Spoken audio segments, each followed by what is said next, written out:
Who slept with her to have 72 children? Someone that evil who eats babies. She's got 3 different husbands. I will carry you myself through the gates of Valhalla. Yeah, that sucks. Shut in, Chrome.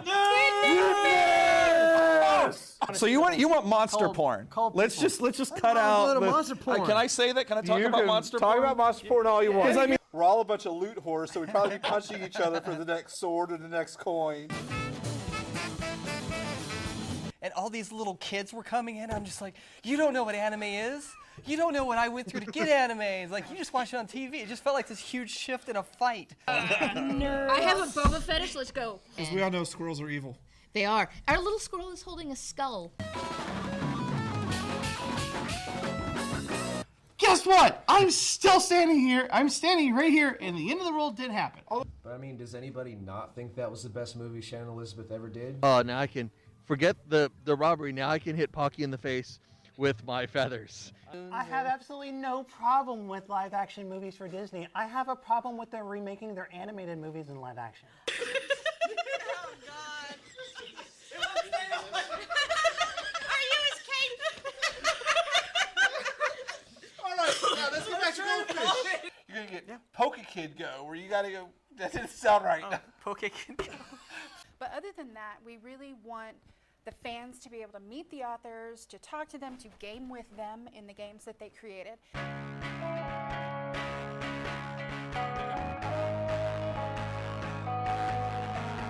An evil tattoo. Hiss. You've got. Did you just hiss at me as I hissed at you?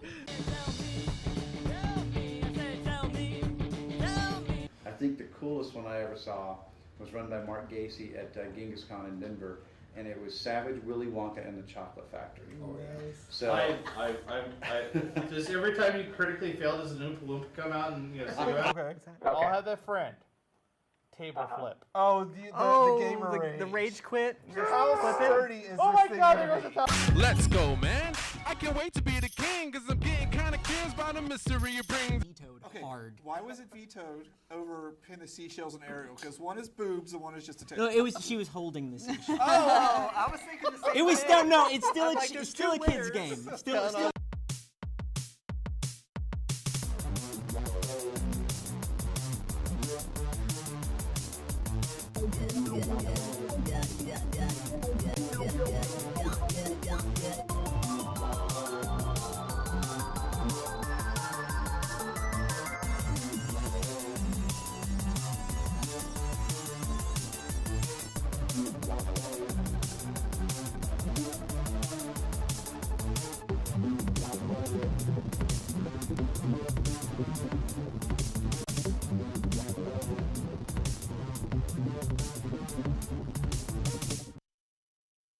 Hey guys, the show started. Wait. Yeah, that's good. That's good. Don't wait. Wait, where's Kim? No. I just got a Pidgey. I just got another Pidgey, guys. Hey! I have too many Pidgeys. What? You guys go find Kim. Wait, where's Oh Kim? wait, I think she got a little too into Pokemon, guys. So today apparently Kim is going to be Played by the role of Kim as there we go. Oh, Kim's here. Kim's here, Missy. All right, so you guys, we got a show. Go. It's a Reddit. No, go. No. Let's go. All of you go. Okay, sorry about that. All right, phone's off. Phone's off. In your pocket. Sorry, everyone. You know, Pokemon Go came out today, and needless to say, I think everybody on this crew is playing it. Yes, we're Team Red. Well, Jeffrey wants to fight with us. He wants to be Team Yellow. I'm so sick of rat-a-tats. My office building is full of bats. Well, I deliver parts for a living, so I go everywhere.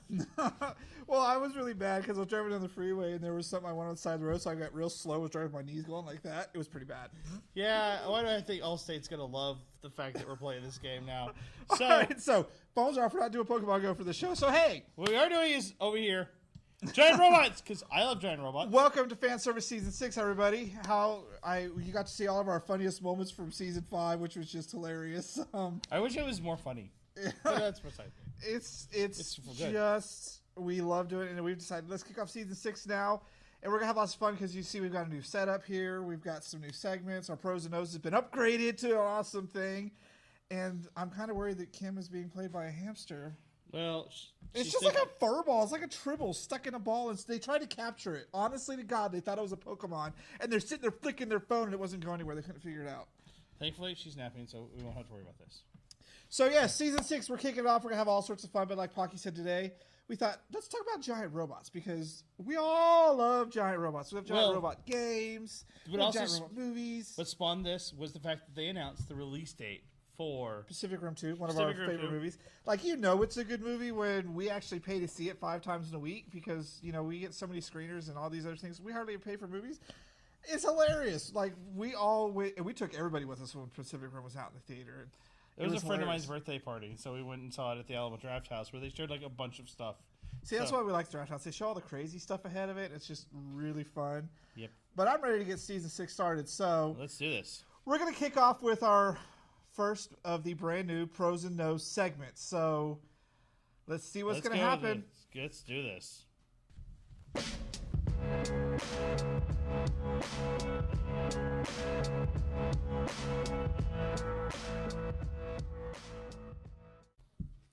So welcome to Pros and Nos. Pocky, come in a little bit. You're too far over. Well, I was trying to get away from the stupid that's about to release over here. I got no shame in this dumb stupidity. I love going against you because you try to make such valid points, and I will throw a fork in that every single time. No, what you throw is random crap. I like watching people's heads explode. What can I say? Indeed. But this time, what we're talking about is very simple. What if we got giant robots and shoved them into other franchises? Franchises in need of a mecha makeover. Mecha giant robots. Will be, of course, the nose. So isn't going to work, and you're going to be. I'm going to be the pros this time versus Well, you're really good at the pros because you like to see the good in everything. And I'm like, we all suck. We're all going to hell. No. We switch off because sometimes you have to convince me that something's good. Yeah, well, and I have to convince you it's stupid. A mysterious franchise into the mix for him this week. So yeah, let's kick it off. What's our first theme? So our first one is Harry Potter because books, movies, video games. What we needed giant robots, and to be fair, I think this will work really, really well. Either the animals or the wands are the robots, and they summon them. Like stick with the magic. So the wand becomes a giant robot, and then Harry gets inside of it and beats up. So the wand becomes a stick figure robot. How freaking hella lame is that? No. It becomes something else. Look, I mean, if so a T-Rex can become a giant robot, all then the magicians have to be Soundwave, and they pop out magic cassettes. Like, no. I don't think that'll work because I don't know where magic and robots have been merged together in a really good way. Escaflowne. I hated that series. You're stupid. Point here, don't go against what Pocky loves. I think robots would be overpowering the magical factor, and Harry Potter just wouldn't be Harry Potter anymore. It'd be Mecha Hogwarts or something. Well, and Hogwarts could transform. That would be kind of cool, like the ultimate form that you can get. So basically Hogwarts becomes like Unicron. It just sucks up all the other robots. No, like Harry gets ultimate spell, which is the ability to access Hogwarts, and he gets to pilot the because that's never ended in a horrible, horrible way, has it? No, I think it could be awesome. I don't see what you're talking about. But you know what? We will move on from this because we could literally spend the next hour debating. What's our second one? Our next one is going to be, I think it's going to be Wizard of Oz. Wizard of Oz. Yes, and so Oz. Sticking with books because I love books. Yeah, he has quite a book fetish going on. All right, so explain to me how you would mecha-ize Wizard of Oz. Okay, so there are 4 robots called the Cowardly Lion, Cowardly Leo, the Straw Man, the Tin Man, and the Ruby Slipper, piloted by a girl from one of them piloted from a girl from Kansas. See, and giant robotic monkeys that fly. I can see the robotic monkeys, but the problem this would fall down to is it becomes another Voltron clone because all the robots would form together for this ultimate one to fight a Make My Monster Grow witch, and it would just she would also have a giant, where she forms the giant monkeys. As much as I like the Voltron formula, I think it's overdone a lot of times, and I think it would totally destroy the world of Wizard of Oz. It would stop being a fantasy and just be another, hey, let's run a robot that can't fight by itself because we just jump straight to let's all form one. No, I think they could. I think that again, like how at the end they realized that the only way to defeat the Wicked Witch is by combining their powers. Unless they have a firefighter robot that spits out some water, they ain't beating the Wicked Witch. Well, I mean that could be with the ultimate power of the Scarecrow is. I will spit on you with my robot spit. No, he's the element water. I mean, he's Earth. The Scarecrow is not water. He could be water. I don't know. Earth is not water. You need to go back to your basic magic and Pokemon lore here. We're not talking about Pokemon today. Or Avatar. Avatar, Water is not Earth. They're two separate things. I'm just saying you could do both 12. Okay, then freaking Glenda is water, and they use her as a weapon. I don't know. Glenda did nothing but float around a bubble. She sucks. She was evil, actually, and that's the point. But you know what? Moving on from this one, all right. I think we're just gonna get hot-headed here. Three Musketeers. You can't deny the Three Musketeers would be awesome if they were giant robots. I could see it working if they were like android type robots. But giant robots running around in Victorian age, England or whatever they're at. Okay, so did you ever see the anime Gankutsuo, where they put like the Count of Monte Cristo in like the cybernetic future? So you pick things that have already been done. You cheated. No, you cheated. He cheated on this. I'm declaring victory for me because he cheated. He picked things that he's already seen. No. I was saying as an example, instead of putting it in Victorian Spain, you put it in far off future, and Spain's an entire planet. This is the only one I could actually see maybe working out because, that I could see because they could do it in outer space and do other things. But then that also takes another thing I'm getting tired of is taking a property and sci-fi and putting it someplace far away for no reason whatsoever. Because you can't retell the same stories over and over again. Well, yeah, except you're the one who keeps saying that. But at the same time... Yes, I'm the one that keeps saying that because I have to be the nose. But also at the same time, you can tell the premise of the same story. The story of the Three Musketeers was the last of the Great Guard being told they weren't needed anymore because of corrupted bad guys. So the robots are going to be like decommissioned. Decommissioned, right. Except the pilots are like, no, we are still the last great line of defense. Okay, I'll concede this one to you only if they don't all form up into one robot. No, I don't think either. I think it should be more like a Gundam style. So, all right. Then here's the one that I threw at him because I was like, no, I'm picking one of these. Death Note. Okay, so Mecha Eyes Death Note. Okay, so Death Note is, in this case, is all about a cybernetic future, much like we have with Death Note, which is supposed to present. Death Note's not a cybernetic future. Well, no, we're gonna put this one in a few. I don't know, but either way, the Death Note is actually a computer virus that gets into the giant robots and kill the pilots. So kind of like a mixture of Gundam and Matrix, right? But then what is everyone running around in giant robots for anyways? You know what? Who cares? Turn giant robots. Why do we need a backstory for giant robots? Why are there giant robots in Gundam? You have to have a reason why everyone's running around in giant robots. The point of Death Note was it was criminals. Why would you give criminals giant robots? And being human has an element of fear, and that's why I think going into the computer, making the virus could work if they were in the Matrix. But if you look at as the giant robots as the villains have now got this ultimate weapon, this ultimate defense. They feel invincible, and this guy comes along and goes, you know what? I can punch you, transmit a virus into you, and kill you, and you can't do anything about it. Here's the one reason why it will not work for sure. What's that? You took out the Shinigami. You know what? The Shinigami can be the name of the robot. Also, to be fair, at the end of the series, the Shinigami didn't even matter. This did still turn out better than the end of the original series anyway, so who cares? That's why I like the live-action movies. They just kind of fixed everything. Yeah, they fixed a lot of that things. I can't watch the new live-action series, though. Have you? Where No. he's like a kid who works at a restaurant, and it's just weird. No. All right, so there was a good idea there, and he ruined it. The last property. What did you pick? I decided, you know what? You went Fraggle Rock, and I decided to one-up you. We're going Sesame Street. Oh, yeah, you're gonna be jack like with Sesame Street, man. Look, I'm just saying. 1, 2, 3, 4, 5, 6, 7, 8, 9, 10, 11, 12 with giant robots would have been awesome. You got to sing it right. 1, 2, 3, 3, 4, 5, 6, 7, 8, 9, 10, 11, 12. You can never just count that out. You have to sing it. But I'm just saying, Cookie Monster is a giant robot that eats cities. Now, see, this could be a good idea. And we teach kids very important life lessons. But here's the one reason why it fails. Why is that? Sesame Street is an educational show. We can teach many kids with giant robots. Robots and computers into the show. Who are you educating?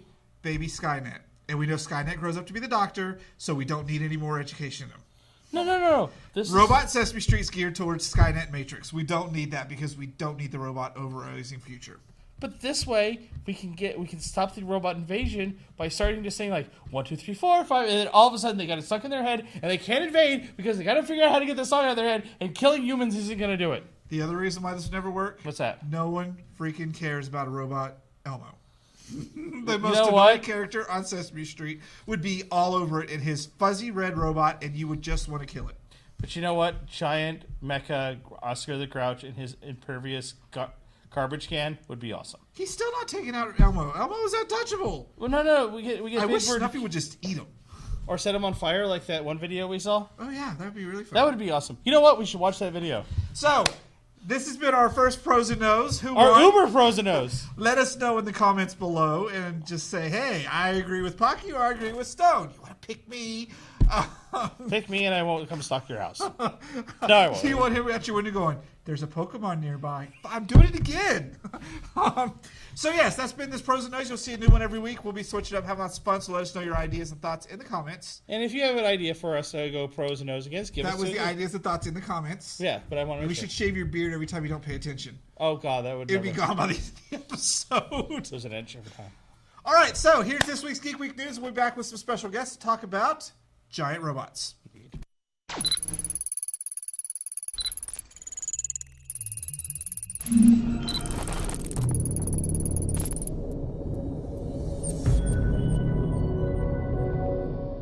Hello, and welcome to Geek Week News. My name is Lance Allen. And I am Stephanie Allen. In this week's news, Mario Kart has been the Mushroom Kingdom's finest premier racing challenge for years, but now it's threatened from without, not by Koopa, but by infiltrators. That's right, the now legendary racing series has been infiltrated by outsiders wishing to take part in the festivities. Normally, the Mushroom Kingdom has no issue welcoming new players, but these ones unfortunately have messed things up for the rest of the players. New racers like Speed Racer has all but eliminated the fun of weapon boxes. The wacky racers have made a mockery of the course mechanics, seeing so they ignore all rules and physics anyway. The War Boys have brought the pain to the other racers, and Sonic the Hedgehog doesn't even have a car, but is leaving the others in the dust. Mushroom Kingdom officials were not available for comment, but it looks like this year's Mario Kart event has turned into an all-out war. Yes, I wonder why the Mushroom Kingdom officials weren't available. Are you implying something? You know what I'm implying. You know my distrust of mushroom-related things. Well, what's a mushroom ever done to you? You know what? You innocently have a recipe, and you wander around the woods looking for a nice, plump mushroom. And you pick it up, and you lick it because you don't know if it's a rock or if it's a mushroom, and suddenly you're somewhere else that you have no business being because mushrooms do things. They do things. Well, seeing as how we have no budget for a lawyer staff, we will not give any implications here. Fine. The dragons have spoken. And that's right, the legendary dragons of Dungeons & Dragons have gone on strike to have themselves made top billing, wanting the game to be renamed Dragons and Dungeons. Leader of the Dragon United Union, Flamescorch, sent out a press release stating that the dragons feel there are not as many dungeons in the game, but with the sheer number of dragons, it is a no-brainer to give the Beast of Fury their rightful top billing. Hills everywhere are up in arms now that the prestige of being a dragon slayer might disappear. Others, however, rogues mostly, are taking full advantage of the situation, now finding largely unguarded dungeons with a wealth of loot to be had. The game mechanics are starting to spin wildly out of control as the boss monster dragons have abandoned their post, and small enemies just can't hack it as a threat. Now game masters are worried the orc clans will follow suit and demand more respect. Looks like it is time to shift game adventurers. So, after you've been looking into this a while, is this why that you've redecorated our new house as a cave? I just going with the times here. It's this cave, nothing on the walls, and you decided to paint bricks everywhere, and then there's just this random treasure box in the middle of the floor. This is your idea of decorating. It's a mimic. This is your idea of contributing to our new household. I thought the mimic looked good. And it's based on this. Okay, fine. I'm okay. And to you, Stephanie. Okay. Who knew that the Sandworm Rodeo would become the hot new annual event? Who would have thought that riding sandworms and fighting them would be such a huge hit? The inaugural year's champion, Sandworm Rider Beetlejuice, will be taking on all comers this year, including the Bean Gesserites, who are coming to reclaim their title and for the first time welcoming those hunters from the Tremors reality TV show. This year's festivities will be featuring the Max Rebo Band and their reunion performance since the collapse of the Hutt Empire. Also new this year will be the inclusion of Spaceworks from a galaxy far, far away. Check for tour dates as their only confirmed location are Mos Eisley, Paris, the restaurant at the end of the galaxy, and LV 424. Yes, and I have been working so hard to try to get tickets there to the restaurant at the end of the galaxy. You're so bad at getting reservations? It is. It's tough. Apparently you have to make them before like the Big Bang in order to get a decent seat. Because they see you coming and they know that you're a ruffian. So you don't get a table. Therefore, I don't get a table. I'm a ruffian. I have You're a a bow ruffian. tie. Bow tie does not make the ruffian into a man. It has to have the attitude change too. Okay. Moving on. From the mountains of Olympus comes word that Kratos has turned over a new leaf as god of war and is now promoting a kinder, more peaceful approach to strife. The change has upset the balances of power. There was never been a god of diplomacy before. The issue being is everyone thinks that this is just a trick by the god of war, that no one is believing that any of his overtures for peace talks. If anything, it's looking like a mythical arms race is happening, as gods and goddesses stockpile weapons for the eventual war they believe is coming. And that's it for this week's news. I am Lance Allen. And I am Stephanie Allen. And good night.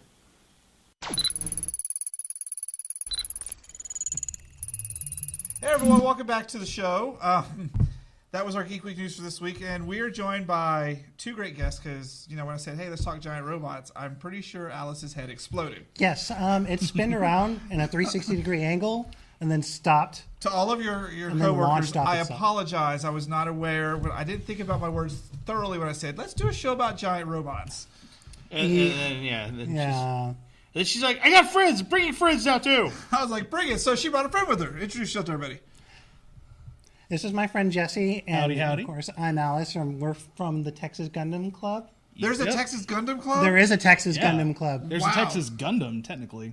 There is a Texas Gundam? Yeah, Mexican Gundam from G Gundam. I mean, close enough. But also, it's a Maxter, man. I was thinking like one that's all like got a beer in a hand and a cowboy hat. It's all got like a star. You can put a beer in the hand and the cowboy hat on the Maxter. Exactly. That's what customizing Gundams is all about. Yeah. Gundam is freedom. Gunpla is Make what you.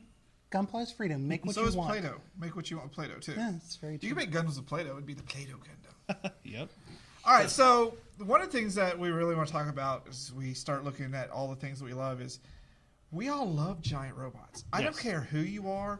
You have a favorite robot, be it Bender, be it Robbie the Robot, be it that one robot from Forbidden Planet with the dome. Was that the same robot? That's Ben. Robbie. Yeah. Ben. No, that is Robbie the Robot. And then the Tobor. one from Lost in Space, the flails. I love the one from Lost in that's Space. That's just robot. But and then they get into the larger scale where you've got the Gundams and you've got Ultraman and Giant Robo and all these other fun things. Megas XLR. Megas XLR, which who here has not seen Megas XLR? I think we've all seen it. I think we don't raise your hand. I said, who here has not seen it? Oh, You're like, me. Everyone has seen Megas XLR. Yeah, I was gonna say it was I think it's you also forgot Power Rangers because I mean that's well, been they running have the Zords. Yeah. Well, yeah, but I mean like the Golden Sentai series has been running for like what 45 years now, which we're going to be talking about later on this season, actually. Yeah, and 20-something years in America. So yeah. So I want to start with you, Jesse. Why do you like giant robots? Well, I like them because of just how creative they can be. Because there was another series of some, if I'm not mistaken, I think it was either Gal Gaga or something, but one of the characters was like, hey, why does this mech have a lion face on it? And he replied, because it looks cool. There we go. Because it looks cool. That's the entire reason why I like it. It's just awesome. Yeah. What about you, Alice? It's the freedom of it. Freedom I can make whatever I want. These are built. Every one of these I have built. Straight out of the box. Yeah, she's but been there real are many of them. neurotic about them too. There are many of them that don't look at them. Don't I breathe on have pieces lying everywhere because I'm like, I'm going to use this piece and this piece and this. I'm going to make this Gundam. You can make anything that comes out of your imagination, as long as you have a little bit of glue and putty. My ultimate favorite. I mean, no. Why do you like giant robots? Why do I love giant robots? Because they're sort of the other. Like, they're very, I guess, I'd say primeval. They're like giant thing destroying not giant things or fighting even big giant monsters. It's just they're very simple. They don't have a lot of dialogue in most cases. It's just that thing there beating up that thing there. It's Done. simplistic. That's fair. Right. I like that. I kind of agree with you to that point. I like it because it's an escapist way to go into this amazing adventure in something that's just colossal, that's not beastly like a monster. I love giant monsters just like the next guy. I love giant monster movies. But when you throw a robot in there like a Pacific Rim, I am all about it. Yeah. You know, I love giant robot animes, except for one that I just didn't continue when they killed off one of the characters I liked. But yeah. Guess what? No, Gurren Lagann. Oh. You know, and you're right. You get some of the most amazing robot designs. And I think one of my favorites from modern times is when the Aloha Oi turned into a robot in Space Dandy. His ship is a robot. It was just awesome. It was awesome. They have so much fun with it. It brings this whole fun factor to it. And for me, it's like, wow, that's entertaining. It's more entertaining than watching a bunch of people run around with some guns and soldiers because, you know, they got chain whips, they got rocket boosters, they're fighting in space. And to me, it's just a sense of adventure that I love. But for you two specifically, why Gundam? Of all the robots out there, why Gundam? Jesse, you want to handle this one first? Oh, well, honestly, it's a little bit deeper than just the giant robot aspect, too. It's also a great space drama, especially the first season for it, but honestly, it's because the mecha designs are really great. Like, the just humanoid shape of them is sort of like a living person that's actually going to fight another person, sort of, if that makes any sense. True. Anyway. What about you, Alice? I agree with Jesse on the space drama on the space drama aspect, specifically because, unlike Gundam series, there is no good and bad side. There are good and bad people on both sides, but for the most part, some people that you see being, one side that you see being the good guy in original Gundam, the next season in the timeline in Zeta, they're the jerks. They're the people that are trying to oppress the people in the colonies, and they're the ones you're fighting against. Yep. And then in Thunderbolt, the good guys that were supposed to be like the Federation, they're using children to pilot mobile suits because they're like, oh, Amuro, this little kid who's like 16 years old, he pilots a Gundam, and he's really cool at piloting a Gundam. So we're going to train all these little kids to pilot Gundams, So you're and talking they all about die. the story. Could you tell Gundam without the giant robots, though? Yes, you very much could. Would it be the same type of story for you? Would you still enjoy it? Just about, but the He seems a little giant more skeptical right the here. giant robots make it much more cool. Yeah, but like it would, but it wouldn't have as much of an impact because a lot of the series, like a lot of the major points in the series was stuff like Jabro getting attacked, like an Inchar's counterattack, like Albaoku or whatever the space colony was getting thrown into Earth and all that. Wouldn't do that with, wouldn't be able to do that with humans. Yeah, they obliterated Australia with the space colony. You could do that with tanks or battleships. Actually, in my opinion, and I don't know, because me and a friend talked about this series a couple of months back, a good mecha series, if you took the mecha out, should still be a good series. That's exactly what I heard as well. Yeah, it should be like Gundam. If you took Gundam out and replaced all the Gundam with Panzer tanks, it'd still be pretty cool. It would still be pretty cool. Yeah. Like, oh, this guy can pilot a Panzer tank really, really well. It'd be really dramatic Panzer tank battles, though. It's like, roll out! All the Panzer tanks that are red go like 3 times faster and everything. In fact, in Gundam, one of the gun tanks basically is a Panzer tank with a mobile suit head and arms. So, Pocky, I'm going to ask you this question. You know, giant robots have been around in pop culture for a really long time. Like BattleTech, even before then. Why is it predominantly stuck in the sci-fi genre, though? Because it's predominantly sci-fi, and sometimes it is fantasy. Why is it sci-fi? Because it's still sci-fi. Why is matter transporter still sci-fi? Why is time travel still sci-fi? Because but robots can also work in other genres. Like you could do they do steampunk robots now. You could do Wild West robots. But sometimes those are historical fictions, and that starts getting into the fantasy, like Escaflowne, like there's a role-playing game called Remnants, and they can either be sci-fi or fantasy. It's just a matter with us. With science fiction, it's a little bit easier because with at least science fiction, we can still make it human. We still make it about war, which in most cases, which is what giant robots are about. Can't we have giant robots in a time of peace where they just run around and like collect groceries and stuff for you, like Rosie the robot does? Actually, yeah, that's called Build Fighters. But a good series is made by conflict. So where would the conflict then be? With giant robots, the conflict is also escalated to a point where we have to build building-sized soldiers to deal with this conflict because we don't want to get to the nuke point. We're still avoiding launching a nuke. So how did we avoid launching a nuke? We built something whose gun is a railgun that can shoot like anti-everything artillery. And that's funny because you always bring up the fact that they make the robots so big. Why couldn't they make it like half the size for half the cost? Because then that would be called power armor, and that would be a different series. It doesn't have to be quite so small, but like half the size of a Gundam, you could still put a pilot in it.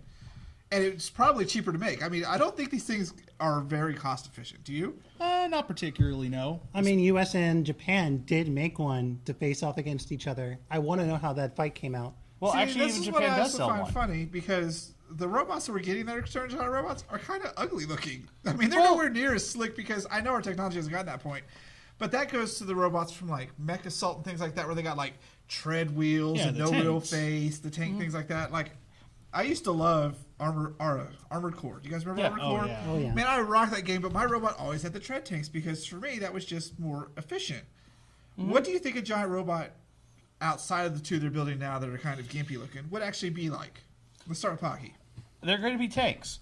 They're going to have tank-like wheels. They're going to have a humanoid upper torso, probably with arms, but the arms won't be like hands. They'll probably be like tanks or blades. Or lions. Well, probably lions. It could be lions. That could totally be cool. But then we're going back into Voltron. We're not going to Voltron. But like it could be like the question is why do you think it's got to be wheels? Because they make robots that can walk around now.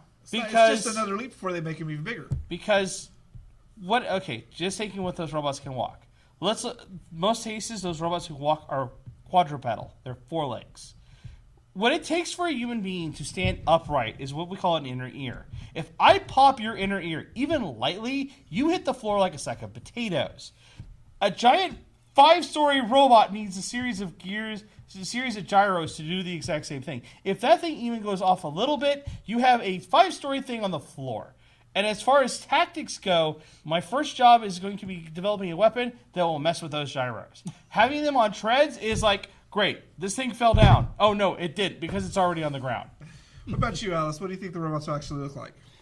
I will agree with the tank treads and the more humanoid thing because my dream is to pilot one of the gun tanks from Gundam.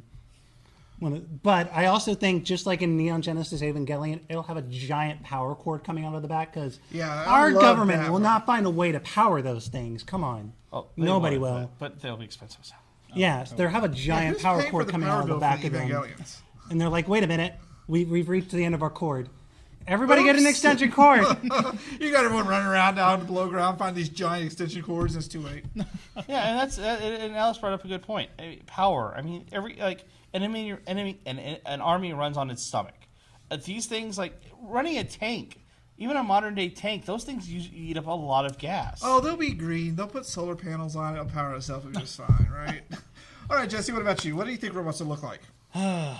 Well, what I would want for them to look like would be like all the Gundams and everything, but in like the entire series, they have these things called Plavsky particles. It's sort of like, I think it's like a power source and also controls them as well, sort of making them where they're like much more finely tuned than they normally are. But realistically, I'd have to go with the tanks because we don't have that. We just have like all the kind of a technology we have now. So it would just be like either quadrupeds, bipeds, tanks, just like that. Sort of like MechWarrior almost. I could see that. I could see more of a MechWarrior take on them where they're very primitive looking. And maybe at some point in time they'll look like a Gundam flying through space, but I think they'll be like... I would be happy if we got one that looked like a Zoid. Oh, maybe. I mean, I could definitely see more animalistic robots being made to fight in. Yeah, I like a little robot turtle. Yeah, a robot turtle would be hilarious. Just kind of like...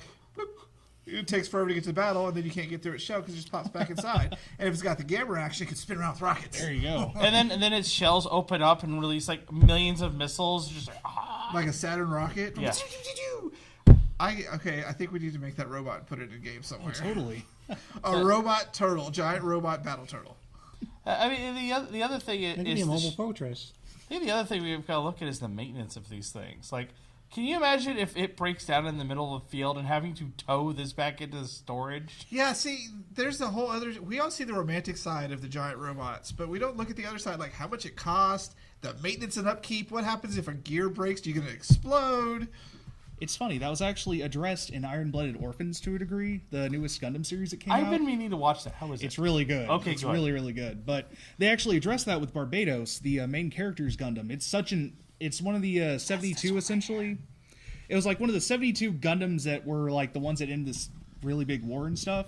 So obviously the parts would be really easy to come by. So what they did, until a benefactor gave him like a whole bunch of money and parts for it, they scrap parts from other Gundams, which, you know, going along with what I was saying about the Mech Warrior thing is a lot, you know, more feasible than just like, you know, taking out your own resources and making stuff. So as we look into the fandom of giant robots, outside of Gundam, you two are not allowed to bring up Gundam. Oh. What is your favorite, like, giant robot game? No Gundams. I'll start Pocky. Mine would have to be Virtual On. I'm agreeing with you on Virtual On. I ruled it as Fey End. You guys would not win. I'm going with Zoids because Zoids is actually a game. Okay. I'd have to agree with Virtual On or Armored Core, honestly. Armored Core was amazing. Yeah. I'm going to say this because I can hear it. I can't physically hear it, but I can hear it. We have to talk about the game that we always play when we're at a convention. Otherwise, someone in the control booth is going to get mad at us. Okay, I've drawn a blank. What do we always play at a convention? The mecha game? Oh, yeah, because we are friends with MechCore. They have the virtual reality Battletech pods where you get inside, and all we can manage to do is push a couple buttons, but they got pros that can use everything, and they've gotten to places you can't even imagine. They have masters down there. So Battletech is one of those amazing franchises that has spanned generations, and I kind of credit a lot of the giant robot things to that one, getting it all started. But does anyone know who started the giant robot craze? Well, that's... Okay, so... who was the first person sitting at dinner going, we need giant robots? Maybe that was Ultraman fighting Godzilla? Well, I mean, okay, so we could say... We can't say the Golden Sentai series because technically none of them did show up until after Jetman. Yeah. Jetman started the whole thing. Giant robot... See, it's just something that's been in our conscious and culture for so long, we have no idea where it started. I don't want to... I think I'm going to say it's probably from a pulp comic. Not a pulp era comic, but like a darker, grittier comic. Because I could see something like a tank with legs. You know... Yeah. The problem with this one is where do we define it as a mech? I mean, yeah, because I mean, like you could go back and say like the old tale of like the Golem of Prague and everything could also be like a inspiration for it because a giant non-human thing protecting someone. So right, and also or the Sphinx that was the giant creature. Or I mean, I would say if you want to go with what is considered the oldest still going, you either go Gundam or you go with the Zords. I would have to say probably Zords. I think they were around for Gundam, weren't they? 1970s. No, Gundam wins. Gundam 1970s Gundam. I was gonna say Gundam, yeah, because they're just no, it is the Zords because no, you're right because I was saying minus 3 years. So, but yeah, because Gundam just now celebrating its forever anniversary. The 30th. 30th anniversary. 30th, and Golden Sentai just celebrated its 40th. So, before we go, we did a pros and nos about franchises we think would be better with mecha. I want to ask you two the same thing. Alice, what franchise do you think would be better with mecha and why? Dude, Pokemon. We're in a Pokemon mindset today. Okay, how do you collect 150 Pokemon? You don't collect the Pokemon. The Pokemon are the mech suits. And Pokemon collect you. The Pokemon are the mech suits. So who really wants to get into a Jigglypuff mech suit besides me? I ain't even gonna lie. I would pay to get inside a Jigglypuff mech suit. That'd be awesome. The Roll Starlax around. Suit. The Starlax suit goes nowhere. It just kind of sits there. So, yeah.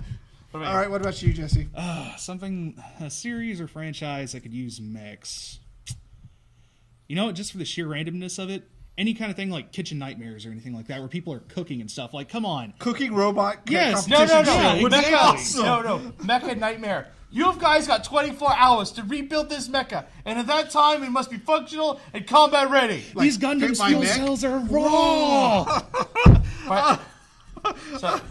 Yeah, that, and I also like the idea of a mech cooking show where they're making the robots are cooking like no, they're like chopping up stuff. That sounds like a G Gundam thing.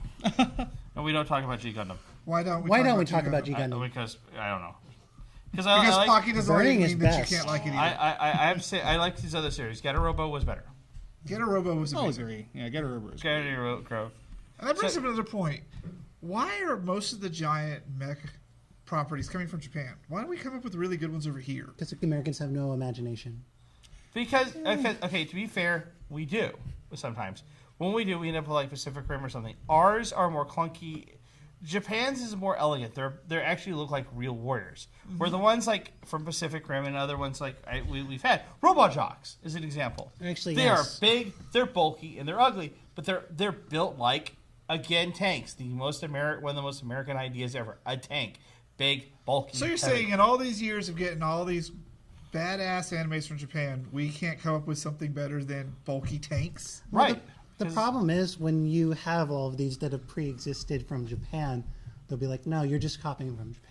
And not even that. It seems really more like the West has their own sort of like idea about what robots are supposed to be, and it'd be just sort of like, oh, this is an Eastern-inspired robot instead of a Western one, pretty much. Just like So with it's- Pacific Rim, It's a kind lot of of like it- our thing, I think. Just like with Pacific Rim, a lot of it had Eastern influences. Yeah.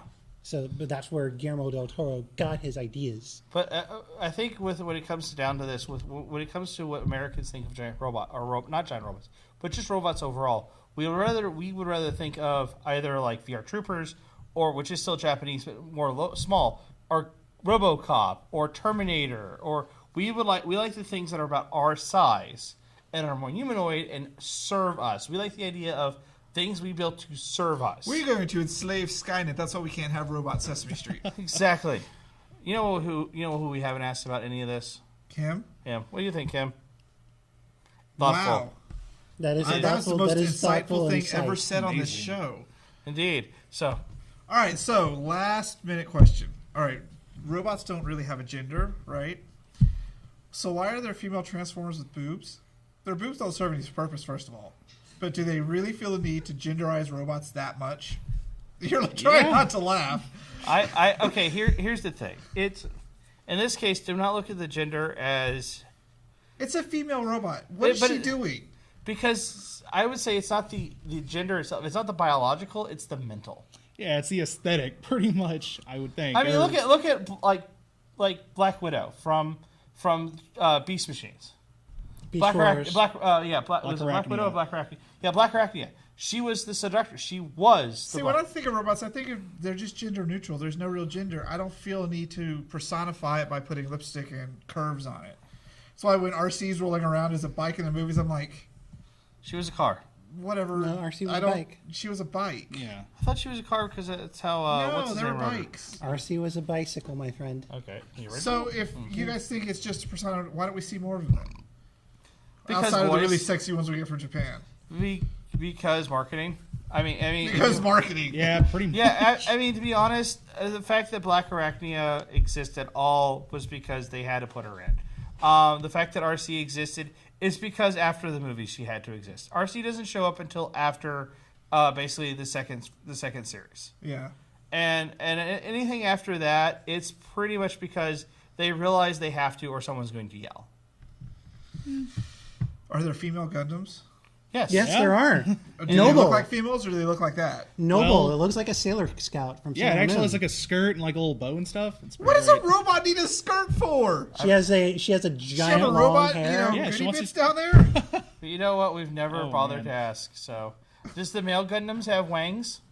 I don't know. Well, You they should have ask Burning codpieces. Gundam. Well, I mean, if it's from Zone of Enders, I mean, they actually have the cockpit and all that. Okay, now we're going into the weird hentai territory. We're going to stop right here. No, he's not kidding. I mean, Yeah, it's an of course- actual like. It's like at the crotch level. It's an actual like pilot area. So That's where the pilot is. yeah. Yeah. I have to remind you, Zone of the Enders was made by Kojima, so just run with that one. Yeah, that's yeah. Also, his explanation was because when the Enders kneel, that's where the pilot has the easiest way of entering. It's also a man who demanded that his models we're doing this just show with strip a down straight naked. face today. All right, so that's been our talk about giant robots. Thanks for being on. We have some fun videos to show you next. One of our favorite videos we've ever made about our love of giant robots. So here they are. Oh, you made it.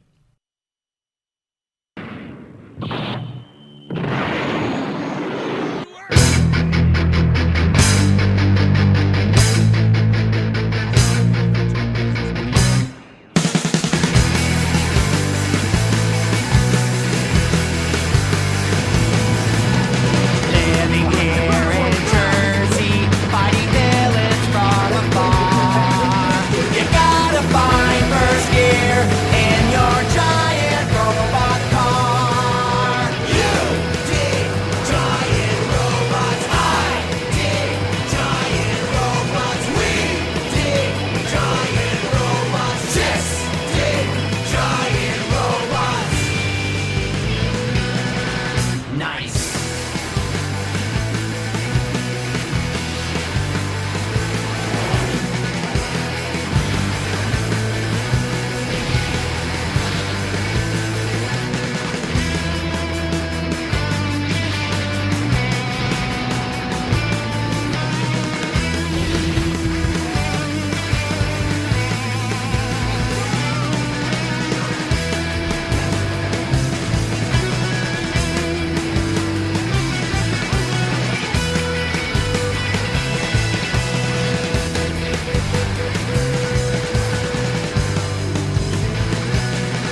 here's another volume filled with panels and percussion. I cherry picked some things I thought was right for a discussion. Daredevils and McCall won the game with Eddie's trusting, but the game is high stakes, calling all the players bluffs. When Alexander Apex tries to cheat and then he finds his opponent can't see the hand he's dealt because he's blind. He tries to do a pro, but he's running out of time, so they end up in the battle in the depths of Matt's mind. Just in the fight, in a double A tips his hand, giving Matt the information as he meets with Spider-Man. And Batman knows it ain't just a target on his back, somebody making sure that every vigilante gets to act. So we ask Captain Hand to help him train up a band of street level guys who endorse the Bat brand. He got a small band that's pretty young and not seasoned, but tell me how they match up when they go and fight a legion. And Deadpool's in the boonies trying to drop a special order with his evil twin, his team, and a Regalian recorder. The deal hits a slant with some unexpected guests, and the evil twin gives our good guy sudden death. Then Solo pops in to let Wade do some healing and stop his evil twin to see the body worth dealing. I think I'm past the time I'm allotted with the vid. I still hope that you share if you got love for the kid.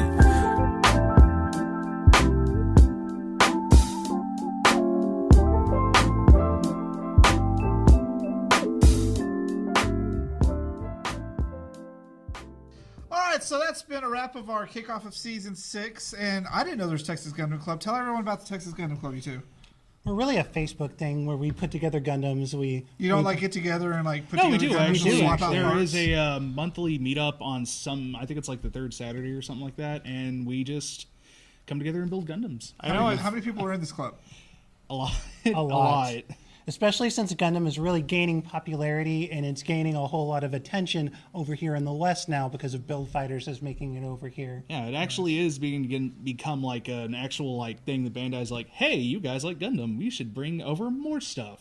Thankfully, so I know I've seen you guys at like Wonko's and a couple other places. So where do they find it online? How do they look this up? It's really just on Facebook. We have a Facebook group, but you have to be invited to attend. It's a secret society Gundam Club. It is a secret society. So we'll let you guys. So they just look it up, Texas Gundam Club? Pretty much, yeah. Do you guys have like a logo? Is it your sombrero robot? Actually, I think there is it's like the headpiece for a Gundam, but it's got like the Texas flag in the center. Yeah. Typically great fun stuff. So thanks for being on the show. What did you think? Have you ever been on live TV before? No, not live TV. But was it, you did like a champ. You weren't nerve-wracked. You weren't anything. You were just flowing with it. But yeah, we should have made a rule. Every time someone says Gundam, you got to take a shot in this episode. Well, actually, here's my fear.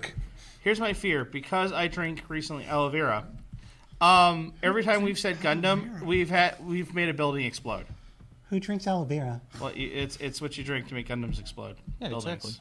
Okay. So aloe vera is Gundam's massive weakness. Finally, we know. Yeah, you just like pour it on a Gundam and it just goes. Just existed in the aloe vera field. They couldn't come near you.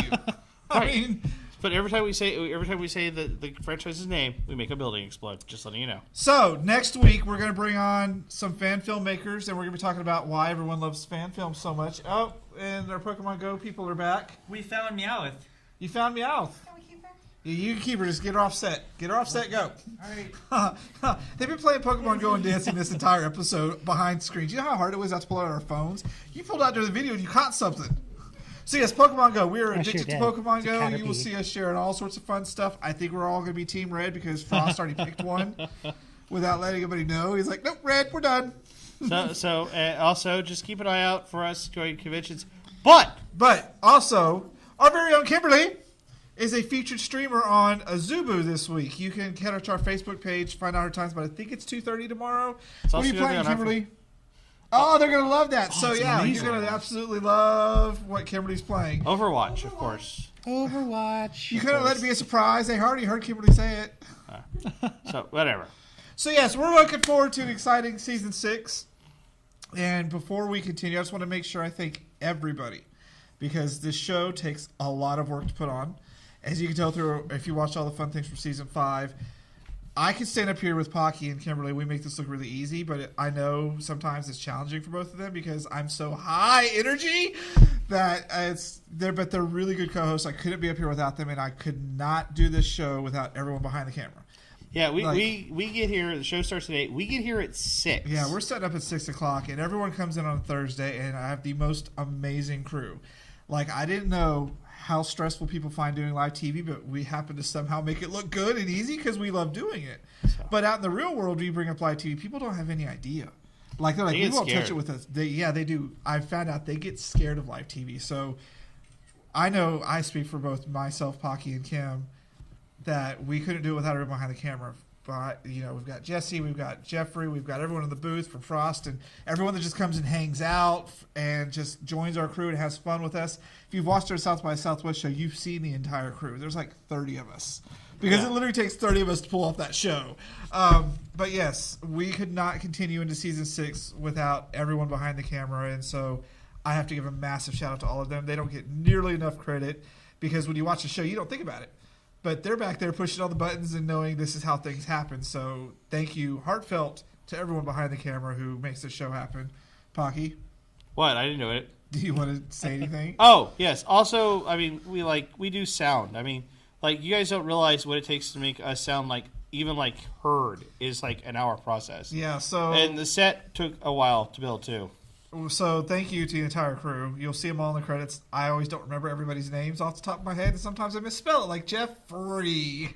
R-E-Y. I don't know why I thought it was E-R-Y. So yes, join us same time next week. We're going to have the crew, some of the crew from the Robin fan film that Jeffrey met at Texas HeroCon, and we've let him use our studio space.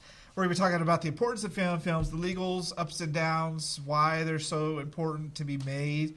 And, like, did you see the Star Trek rules for Star Trek fan films? Yeah. It's insane. Well, look what happened to the Power Ranger one. Oh, that was a great film, though. That was a great film until somebody decided to get antsy about it. So, yeah, we have a great season lineup for you. We're going to be talking to a lot of special super uber guests, and we're just going to have an amazing, amazing season. And so, thank you all for watching, and thank you to the entire crew for putting this off. Kim and Pocky, I know... Throwing you on camera, I literally threw Kimberly on camera. I'm not even going to lie. You threw me on camera, too. So I threw Pocky on camera, too. And my favorite comment is, we don't remember how we got here, but we love it. Hey, you threw me on camera, too. I did. And you did. You guys got Ladies of Fandom coming up. So that's right, because after this, you'll see a new Adventures in LARPing, and then we have Zombie Life TV after this. But in a few months, we're switching that up. We're going to take over 3 hours of TV. We're going to have Ladies of Fandom. We're going to have NPC headlines, or we're going to have an hour of uncensored Eddie Rotten and Red Rum. And it's already pushed the boundaries now before 10 o'clock. They get dog collars out and shock each other, and they try not to cuss. And, yeah, it's quite hilarious. And we have pets now, apparently. Yes, and so we have Kim as a Pokemon. So we're going to get back to playing Pokemon Go. So we will see you guys next week. Same time, same place. Don't go anywhere. We have Adventures in LARPing next. And then... Eddie Rotten Zombie Life TV Live right after that. We'll see you guys next week. Thanks Later. for coming in. Oh, I got a legendary. Oh, we got a legendary. Cheater.